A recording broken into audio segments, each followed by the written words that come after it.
Hello YouTubers, Manny here from Manny's How To Workshop with a quick video today on how I made this little ramp for my enclosed trailer.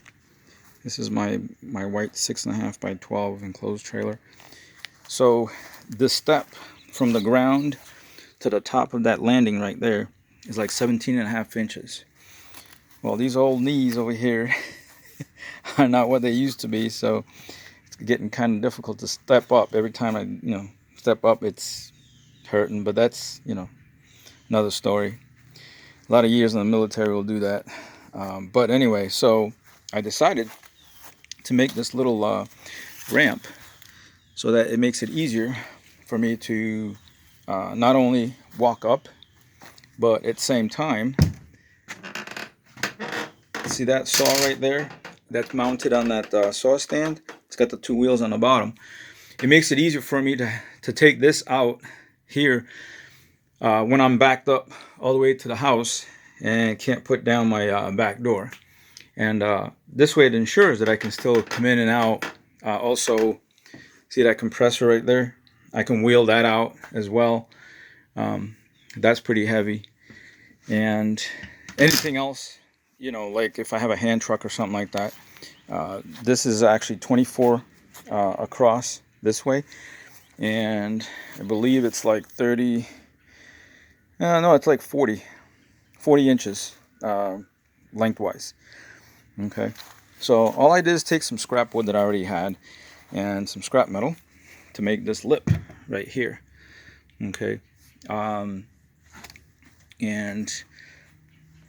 let me lift this up real quick and you can see, give you a better bird's eye view here real quick. So like I said, you can see it's a scrap wood. That's the T111 leftover piece that I had. It's about 5/8 or 3/4 inches thick from the side right there. Yeah, almost 3/4 inches thick, and 2x4 right there. And so I said, you know what, let me use up some of the scrap metal, put it to good use, right? So as you can see, for that lip, I actually put a curve on it, because this here was just a regular L, 90 L. So I put a little curve on it so that when I hook it on here, as you can see, this door threshold of this door right here has actually two different lips. It's got this lower one right here, but this one only has about 1/4 inch of recess back there. And not only that, if I had put the top of the ramp, would like be right over here, and it'd be like a little drop down from here down to the top. So I said, you know what, this lip is taller, let me go ahead and hook it behind here, because that way it won't pull away from me when I'm walking up and down, So, and this door opening is like 32, I think, inches wide. But anyway, so that's why I did the little curve on the lip, because as it was just as a 90, because of the angle, it would actually be pointing towards this little foam piece that I put in here. So with the curve, it actually kind of almost like when it sits in there, it hooks in nice and snug. And so it works out perfect that way.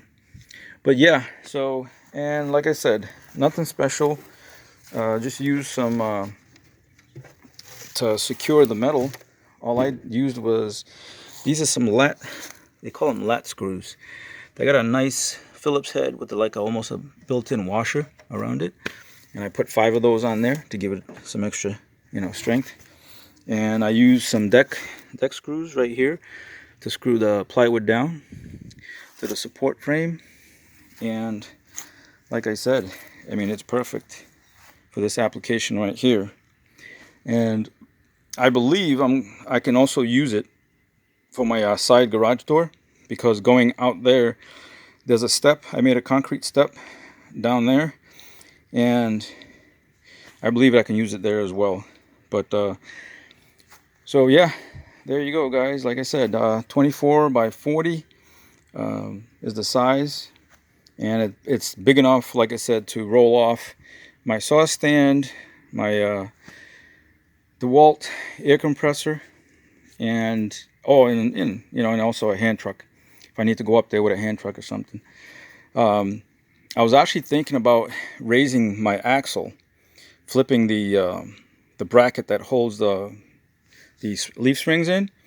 But now I'm thinking, you know what? I may probably just leave it that high, because if I raise that, that's going to be much higher, and then the angle on this ramp would be much steeper going up, which I think it would be like a 3 to 4 inch increase. So 3 to 4 inches, I don't know, you know, how that would sit with this right here. But I'm assuming that it probably wouldn't. Let's see. It probably wouldn't, you know, get on there pretty good. So let's see. This is kind of tricky to do with one hand. Oh, there we go. You got to lift it up and get in there, you sucker. There. Yeah, not too hard. I didn't push down on it too hard. But, so just to give you an idea of the angle of that. So that's how it sits. So can you imagine if I increased that right there by another 3 to 4 inches, and it would suck that in like this towards that, and I would probably have to cut the angle right here a little bit. Let's see, it's gonna go in. No, actually, I wouldn't need to cut anything. It would just, like I said, be steeper, and that potentially could cause like some slipping, maybe. But I think this is gonna work for right now. This is working good. But anyway, as always, guys, thanks for watching. Please rate, comment, subscribe to my channel if you haven't done so, and don't forget to hit the bell notification button to let you know when I upload new videos. All right, and I will catch you guys on the next one. All right, thanks. Bye.